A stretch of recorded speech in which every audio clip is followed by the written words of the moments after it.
Hello viewers, welcome back to my channel delighted Deepa. আপনারা সবাই আশা করছি খুবই ভালো আছেন, আমরাও ভালো আছি। আর আজকের দিনটা হলো শনিবার, আর আমি সকালবেলা উঠেই ছাদে চলে আসি, সেটা আগের দিন আপনাদের বলেছিলাম। তো আমি সকালবেলা ঘুম থেকে উঠে ছাদে চলে এসেছি আর একটু হাঁটাহাঁটি করছি।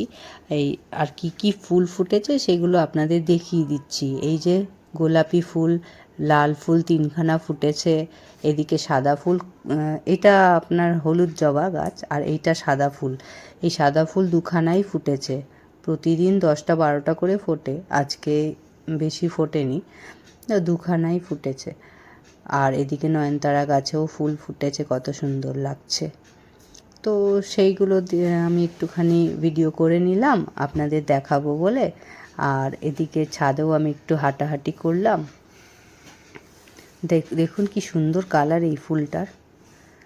আর এদিকে দেখুন দুব্বটা আমি কি করেছি, এই যে টুলটা ভেঙে গেছিলো, ফেটে গেছিলো, তো আমি ভাবলাম এতে আমি বেশ ভালো করে করতে পারবো, দুব্ব করতে পারবো। দুব্বগুলো হয়েছে খুব সুন্দর, একদম সবুজ সবুজ। তারপর ছাদের দরজাটা দিয়ে আমি নিচে চলে যাই, আর নিচে গিয়ে আমি এবার ফ্রেশ হব। আর এদিকে আমার মেয়ে এখনও ঘুমোচ্ছে, কিন্তু আমি নিচে যাব, এরপরই ও উঠে পড়বে।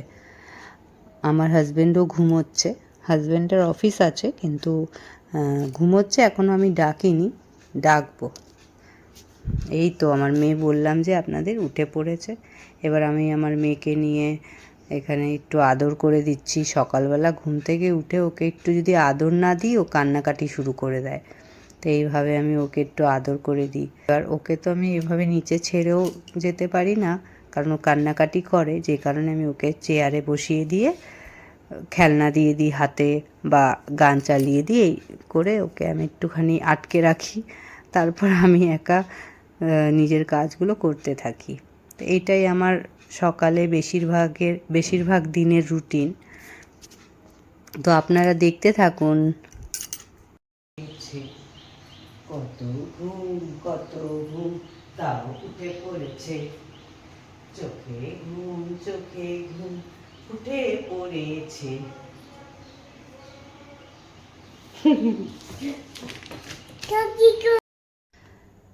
এই দেখুন, আমি আপনাদের বললাম না যে মেয়েকে চেয়ারে বসিয়ে দিয়ে গান চালিয়ে দিই এক সাইডে, তো সেটাই আমি করলাম। আর ও বসে গান দেখছে, কিন্তু ওর মনটা আমার দিকেই পড়ে আছে। ও বারে বারে আমি কোথায় যাই সেটাই দেখে। গান কম, এই দেখুন আপনারা দেখতে পাচ্ছেন ওর চোখটা আমি কোথায়, আমি কি করছি সেই দিকে, মানে আমাকেই ও ফলো করছে সব সময়।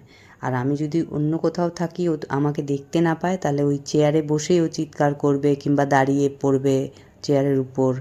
একদিন তো নামতে গিয়ে পড়েও গেছিলো, মানে কি বলবো, মানে জাস্ট আমি ভয় পেয়ে দৌড়েছি ওর কাছে, দিয়ে ওকে কোলে নিলাম, আর কি কাঁদছিল। আমি ওকে বোঝালাম, শোনা একা একা নামবে না, একা একা নামতে যাবে না। সেই দিনের পর থেকে আমার ভয় হয়ে গেছে, ওই জন্য আমি ওকে চেয়ারে বসালে চোখের আড়াল করি না। চোখের আড়াল করলেই মানে আমার একটা ভেতরে দুপ করে ভয় মানে চলতে থাকে, যে কী জানি ওর আবার নিচে থেকে নামার চেষ্টা করছে না, তো আবার ভয় করে। আর এটা তো স্বাভাবিকই। তো যাই হোক, আমার ঘর ঝাড় দেওয়া হয়ে যাচ্ছে, মোটামুটি হয়েই এসছে। এরপর আমার আরও কিছু কাজ আছে, সেগুলো করব। তো আজকে স্যাটারডে, আমার আজকের হাজব্যান্ডের অফিস আছে, তো ও এখনও ঘুমোচ্ছে, এখনও ঘুম থেকে ওঠেনি, ওর একটুখানি লেট করে ওঠার স্বভাব আছে। তো ওকে আমি ডাকবো, তারপর ও উঠবে, উঠে ওর স্নান করবে। তাই এইভাবেই আমার দিন সকালবেলাটা কাটে। তো এবার দেখুন, মেয়েকে আমি দুটো খেলনাও দিয়েছি খেলতে, আর খাটের তলা থেকে কত ময়লা বার করলাম, তার মধ্যে থেকে অর্ধেকের বেশি ওর খেলনা। তো সেইগুলোকে আবার গুছিয়ে রাখতে হয়। প্রতিদিন খাটে গাদাখানি খেলনা ফেলবে আর খাটের তলায়, আর ওগুলো আমি সকালবেলা ঝাড় দিতে গিয়ে বের করি, দিয়ে ওগুলোকে আবার জায়গা মতন রেখে দিই।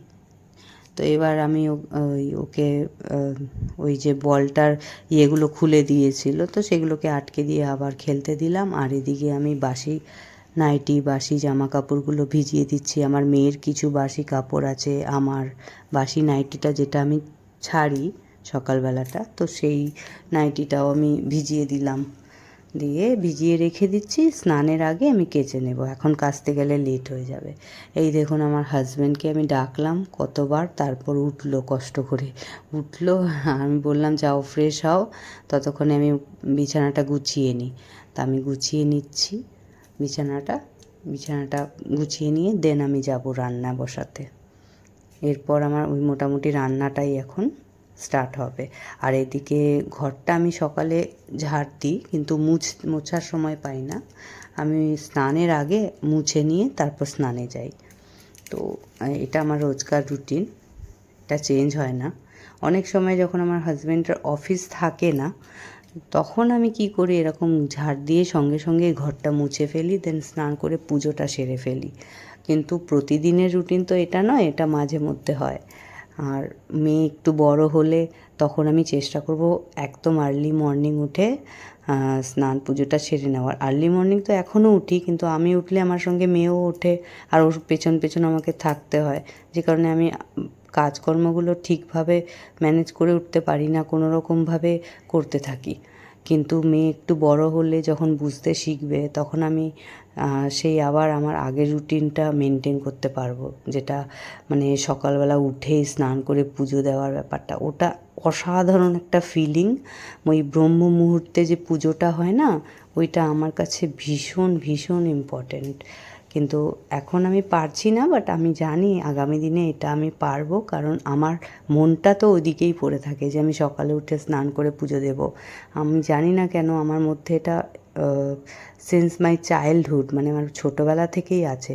আমার মা যেহেতু ছোটোবেলা থেকেই আমাকে ওই ফুল আনতে যেতাম পাড়ায়, ওই আগে তো এরকম ছিল না যে কেউ কারোর ফুলটা তুলতে পারবে না, ওরকম তো নিয়ম ছিল না, আগেকার দিনের আলাদাই ব্যাপার ছিল। তো সেই ব্যাপারগুলো আমি ছোটোবেলায় ফিল করেছি, এখন আর দেখি না। তো এখন কারোর বাড়ি থেকে ফুল নিতে গেলে চিৎকার করে উঠবে, কে নিচ্ছে, কিন্তু আগেকার দিনে তো এরকম ছিল না, আপনারা নিয়ে যাবেন ফুল, এরকম বলতো। তা আমি মা বেরোতাম ভোরবেলা, একদম হালকা হালকা অন্ধকার থাকতো সেই সময়, ফুল আনতাম, তারপরে মা পুজো দিত। তো সেই অভ্যেসটা আমার এখনও রয়ে গেছে, ওই সকাল সকাল ওঠার অভ্যেসটা। তো এখন বাচ্চা ছোট বলে এখন একটুখানি ডিসব্যালেন্স হয়েছে, বাট সেটা খুবই সাময়িক। 1 বছর হয়তো আরও এরকম চলবে, তারপর আবার ঠিক হয়ে যাবে। তো এবার এত কথা বলতে বলতে আমি কোথায় চলে এলাম ঠিকভাবে দেখলামও না ভিডিওটা কোথায় চলছে। হ্যাঁ, তো আমি শাক, মানে নোটের শাক কাটলাম। আমার হাজব্যান্ড নোটের শাক এনেছে আগের দিন রাতে, বললো টিফিনে নিয়ে যাবে, শাক করতে বললো, আর রসুন দিয়ে করতে বললো। তো ওই কারণে আমি শাকটা কুটে নিলাম, বেছে তারপর ধুয়ে নিয়ে তারপর কুটে নিলাম। দেন এখানে চিংড়িও ছিল কিছু, ডিপ ফ্রিজে চিংড়ি ছিল। তো সেটাকে আমি ভালো করে জল দিয়ে ধুয়ে, মানে জলে তো কিছুক্ষণ ভিজিয়ে রাখতে হয়, যখন চিংড়িটা ছেড়ে গেছে তখন ওটা ধুয়ে ভালো করে নুন হলুদ মাখিয়ে রেখেছি। চিংড়ি দো পেঁয়াজা করব। আর এই দেখুন, এইটা যে দেখছেন আপনি পেঁপে, এটা জয়তিদি চলে এসছে। তো জয়তিদি নিয়ে এসছে, জয়তিদির নিজের বাড়ির গাছের এটা ফল। বলল যে রাখো, সবাইকেই দিচ্ছি, তো তোমরা কেন বাদ যাবে, এইটা রাখো, পেঁপেটা খুব ভালো খেতে। তো ভালোই হলো, নিয়ে এসছে, আমি যত্ন করে রেখে দিয়েছি। আমি বললাম রান্না তো হয়ে গেছে, এখন তো আর এটা কিছু করা যাবে না, আমি কালকে এটা ব্যবহার করব, খাবো সবাই মিলে। তো বললো যে ঠিক আছে, তা রেখে দিলাম ফ্রিজে। আর এদিকে আমার হাজব্যান্ডও খেতে বসলো, খাওয়া হয়েই এসছে। তো ওর টিফিন প্যাক করে দিলাম, জল ভরে দিলাম, সব রেডি করে ও যখন অফিস বেরিয়ে গেল, তারপর আমি একটু চা করলাম। চাটা তো আমার একরকম ফিলিং বলতে পারেন, চা ছাড়া মানে আমি আর ভালোভাবে কাজকর্ম করতেই পারি না, এরকম একটা ব্যাপার। মানে চা ছাড়া আমার চলে না, চা আমার চাই। সকালবেলার চাটা তো মাস্টই মাস্ট, মানে ওটা খেতেই হবে। তো আমি আর জয়দিদি চা খাচ্ছি আর মেয়ের সাথে কিছু দুষ্টুমি করছি।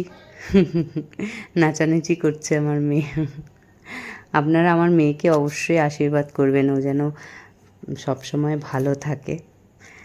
আর তো যাই হোক বন্ধুরা, আমি এখানে চাটা খেয়ে নিয়ে আবার আমি আমার কাজকর্ময় লেগে পড়ব। আমারও তো অফিস আছে, তো এখনও তো 10টা বাজেনি। আমাদের অফিস বেসিক্যালি 10:30 থেকে আরম্ভ হয়, তবুও 10টা থেকে স্যারের ফোন, ক্লায়েন্টের ফোন এইসব আসতেই থাকে। সেই কারণে আমাকে 10টার আগেই সব কাজকর্ম সেরে রাখতে হয়। তো যাই হোক, চাটা খেয়ে আমি ঘরটা মুছে স্নান করব, স্নান করে পুজো দেব।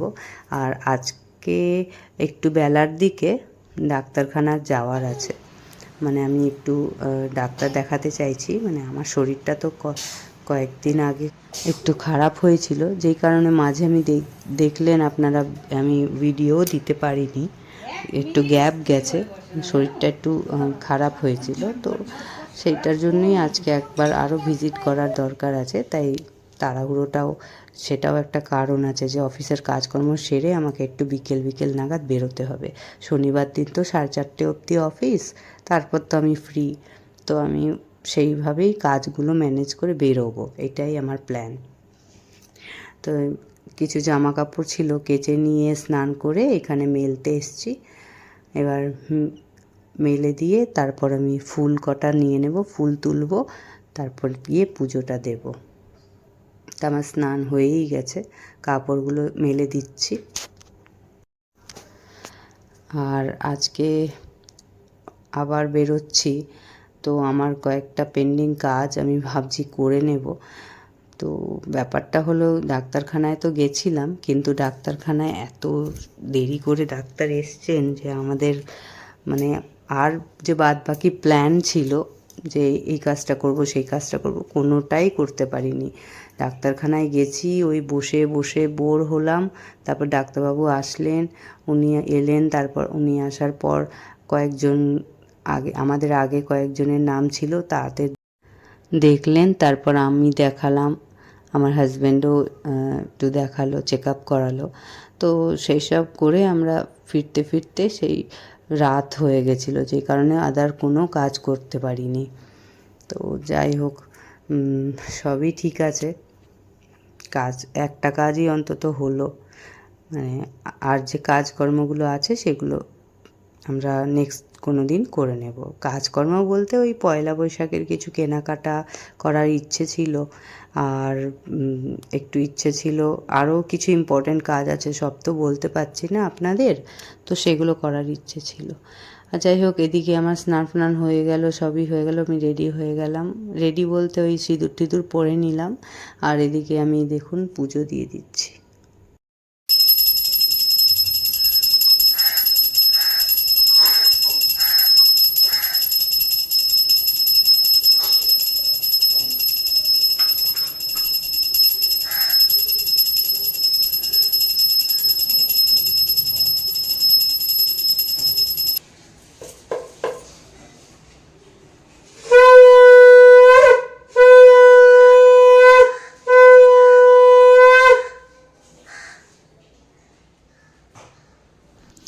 তো আমার পুজো অলমোস্ট কমপ্লিট। এবার আমি প্রত্যেক দিন কী করি বলুন তো, প্রার্থনা করি, মানে আপনার যে ব্রত কথাগুলো হয় সেগুলো পড়ি। ধরুন বৃহস্পতিবার হলে বৃহস্পতিবারের ব্রত কথা, সোমবার হলে সোমবারের ব্রত কথা পড়ি, তারপর হনুমান চালিসা আমি রোজই পড়ি, শিব চালিসা পড়ি রোজই। তো সেই সবের ভিডিও আমি খুব একটা করি না, যদি কখনো করি আপনাদের দেখাবো। আর এছাড়া আমি আরও ঘরগুলোতেও ধূপকাঠি দেখিয়ে দিচ্ছি। তো এই সব ঘরে দেখিয়ে দিচ্ছি, এখানে দুয়ারে মেন ডোরের সামনেও দেখিয়ে দিচ্ছি, বাইরে দিয়ে ভেতর দিয়েও দেখিয়ে দিলাম। আর এদিকে আমি রেডি হয়ে বেরিয়ে পড়েছি। আমাদের তো ডক্টর ভিজিট আছে আপনাদের বলেছি, তো সেইটাই। আর ফেরার সময় এই ভিডিওটা করেছিলাম, খুব সুন্দর লাগছিল শিব ঠাকুরকে, আর আমার তো ভীষণ প্রিয় ঠাকুর এটা, আর জগন্নাথ দেবকেও খুব সুন্দর লাগছিল। তো ভাবলাম একটুখানি ভিডিও করে নিই। খুবই অল্প সময়ের ভিডিও, কিন্তু ঠিক আছে, কিছুটা স্মৃতি তো স্টোর করতে পারলাম। তো যাই হোক বন্ধুরা, আমাদের দিনটা আজকে এরকমই কাটলো। বাড়িতে এসে টায়ার্ড হয়ে পড়েছিলাম, খাওয়া দাওয়া করে শুয়ে পড়েছি। টাটা, ভালো থাকবেন। খুবই